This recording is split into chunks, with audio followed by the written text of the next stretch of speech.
ಮುಖ್ಯವಾಗಿರುವ ಈ ನನ್ನ ದೇಹವನ್ನು ಹಣು ಹಣುವಾಗಿ ಚಿತ್ರವಾಗಿ ತುಂಡರಿಸಿ ನೋಡಿದರು ದುರ್ಯೋಧನ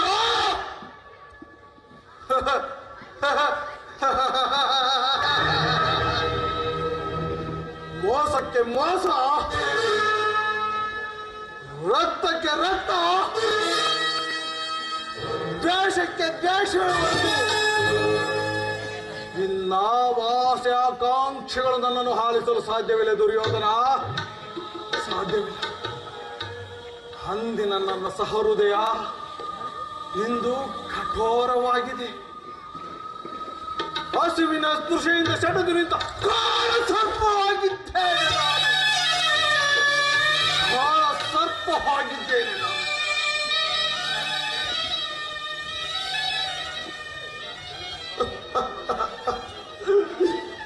ಕುರು ರಕ್ತದ ಅಜಸ್ತ್ರಧಾರಹಿತ ಪುನಃ ನನ್ನ ಸಹೋದರರನ್ನು ಉಜ್ಜೀವನಗೊಳಿಸುವೆನು.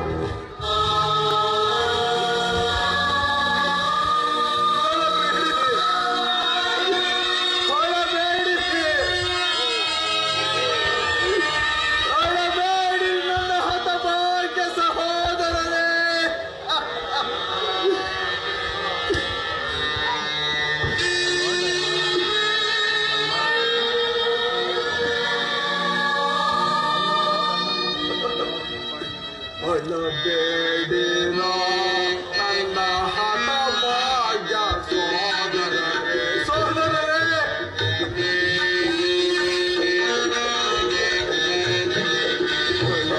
ಬೇಡಿರೋ ನನ್ನ ಹಠ ಭಾಗ್ಯ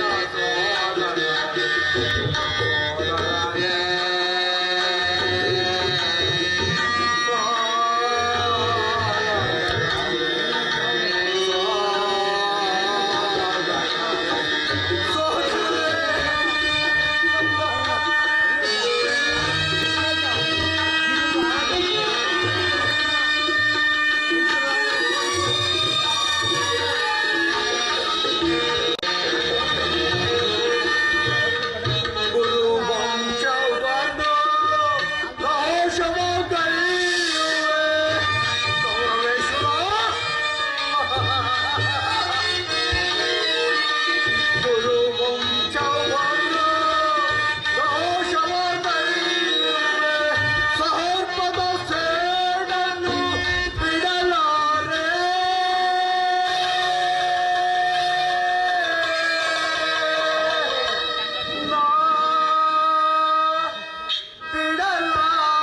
ಹಳಬೇಡಿ, ಹಳ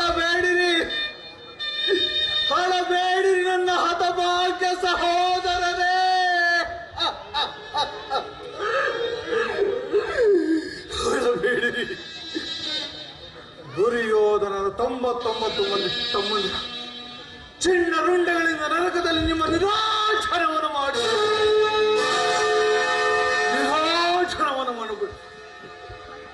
ದುಷ್ಟ ದುರ್ವಿಧಿ ಹಟ್ಟಹಾಸದಿಂದ ಮೆರೆಯುತ್ತಿರುವ ದುರ್ಬಲ ದುರ್ಯೋಧನ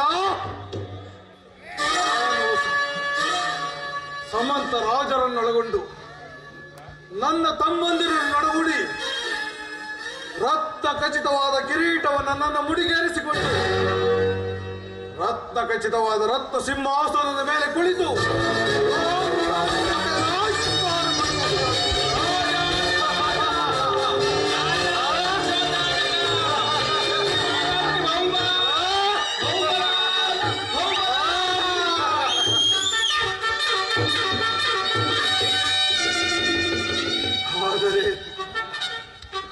ಆದರೆ ದುರ್ಯೋಧನ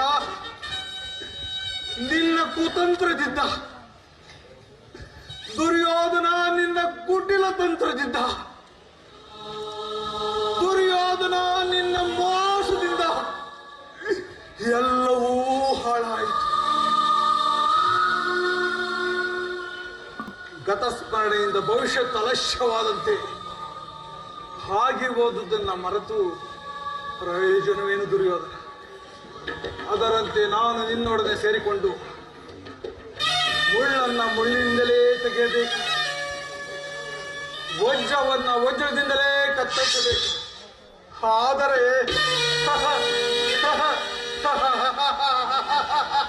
ನಿನ್ನಂತ ಮೋಸಗಾರರಿಂದ ಮೋಸದಿಂದಲೇ ನಾಶಪಡಿಸಬೇಕು ಎಂಬ ಹಿರಿಯರ ನಾಣ್ಣುಡಿಯನ್ನು ನಡೆಸಿ ನಿನ್ನನ್ನು ಹೆಜ್ಜೆ ಹೆಜ್ಜೆಗೂ ಅಡ್ಡದಾರಿಗೆಳಿಸು. ನಿನ್ನ ಬಂಧು ಬಾಂಧವರನ್ನು ನಿನ್ನ ಕೈಯಿಂದಲೇ ಕೊಲ್ಲಿಸುವೆನು.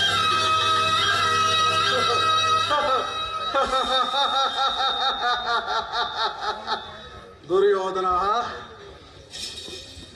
ನನ್ನ ತಮ್ಮಂದಿರ ಆತ್ಮಕ್ಕೆ ಶಾಂತಿ, ಈ ಶಕುನಿಗೆ ಮನಃಶಾಂತಿ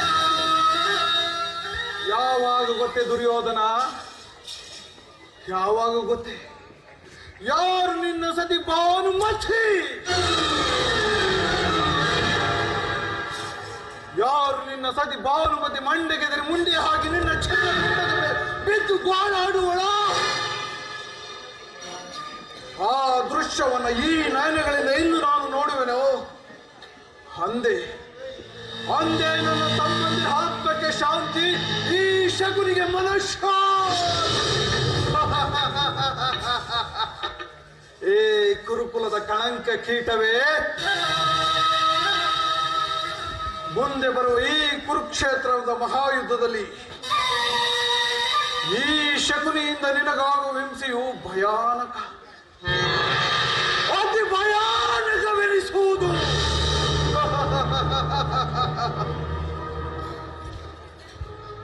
ತಾಯಿಯ ಕಣ್ಣೀರಿನಿಂದ ತೊಯ್ದು ಗುರು ಹಿರಿಯರ ರಕ್ತದಿಂದ ಕಳಂಕಿತರಾಗಿ ಪುತ್ರ ಶೋಕದಿಂದ ದಹಿಸುತ್ತಾ